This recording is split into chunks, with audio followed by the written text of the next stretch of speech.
안녕하세요, 섭입니다. 제가 지금 뭘 하고 있냐면, 이제 가죽공예 하면은 이제 흔히들 생각하는 칼 중에 하나가 이 칼이에요, 이 칼. 뭐 구두칼이라고도 하고, 뭐 재단칼이라고 하고, 재단칼이라고 해서 이제 많이들 사시는 칼일 거예요, 아마. 이 칼을 갈고 있는데, 어, 이 칼을 이제 처음에 가죽공예 이제 입문하실 때 사시는 경우들이 정말 많아요. 정말 많은데, 근데 이 칼은 처음에 굳이 사실 필요가 없습니다. 결론부터 말씀드리면. 왜냐면 재단칼이라고 하는데 제일 큰 단점이 있어요. 제일 큰 단점. 제가 지금 하고 있는 이 작업. 칼이 무뎌지면 결국에는 숫돌이든 뭐든 아니면은 저희 뭐 사포라든지 이런 데다가 해서 갈아서 써야 돼요. 칼은 날카로워야 되잖아요. 재단이 깔끔히 잘 되고 예쁘게 되려면. 근데 그 칼이 무뎌지면은 뭔가 갈아주는 작업을 따로 해줘야 된다는 거죠. 그런 데 있어서 솔직히 관리하는 측면에서 너무 손이 많이 가요. 손이 많이 가서 단점이 너무 명확한 칼이에요. 예전에는 두꺼운 가죽을 자를 때나 이럴 때 같은 경우는 이런 칼이 필요했었어요. 특히나 이제 구두 만드는 아저씨나 이런 이제 수제화 하시는 분들 같은 가죽이 두껍거든요.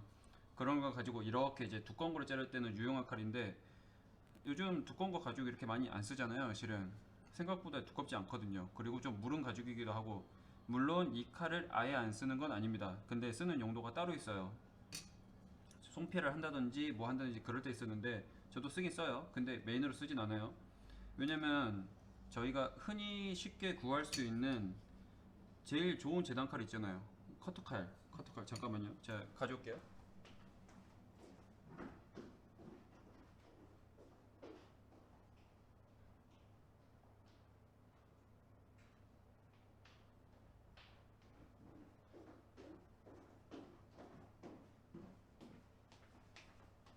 자, 잘 나오나? 이 커터칼 쓰시면 돼요. 굳이 이런 거 있어 보려고 이런 거 쓸 필요가 없다는 거죠. 커터칼이 장점이 뭔지 다들 아실 거예요. 칼을 끊어서 쓰면 끊을 수가 있잖아요. 끊어서 쓰면 이건 새 거예요. 정말 잘 들어요. 커터칼 끊어서 쓰면. 그래서 가죽 자를 때 얘를 써도 돼요. 사람들이 잘 모르는데 커터칼이 아니고 가죽은 얘로 잘라야 되는 줄 알아요. 근데 이거는 두꺼운 가죽을 이제 자를 때나 이제 쓰는 거지. 솔직히 얇은 가죽이나 어느 정도 되는 두께도 설령 두꺼운 가죽 쓰시더라도 이 커터칼이면 다 잘려요. 날 끊어서 쓰면 훨씬 편해요. 근데 굳이 얘를 쓸 필요가 없다는 거죠. 얘를 쓰는 용도는 다 따로 있는 거예요. 두꺼운 베지터블 가죽을 쓰거나 그런 경우, 아니면 손피알에서 그 두께를 얇게 할 때나 그럴 때 쓰는 경우들 덜어 있는데, 굳이 이 구두칼, 재단칼이라고 써져 있어서 올라와 있는 이거를 사실 필요가 없습니다. 그리고 얘 가격이 천차만별이에요. 근데 싼 거 같은 경우는, 싼 재단칼, 싼 구두칼 같은 경우는 이 날물 자체가 생각보다 금방 무뎌져요. 그 말인즉슨 내가 이렇게 갈아주는 행동을 생각보다 자주 해줘야 된다는 거죠. 자주, 이게 영원하지가 않잖아요. 그러니까 이제 자주 해줘야 되는 만큼 내가 손이 더 가는 거죠. 그거를 뭐 굳이 감당할 필요가 없다고 생각이 드는 거죠, 저는.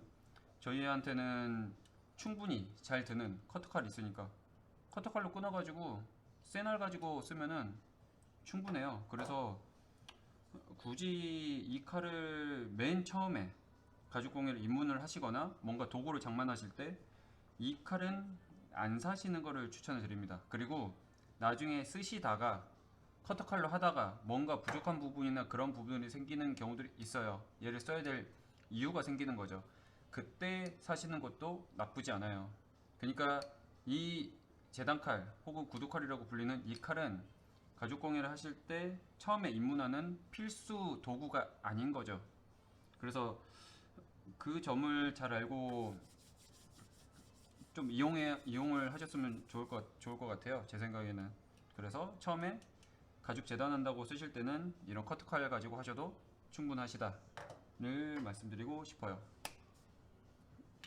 아, 이거는 그냥 저도 이제 구독할, 저는 이제 이것저것 쓰다 보니까 이거를 한 번씩 가르쳐주는데 하다가 갑자기 생각나서 찍은 거예요.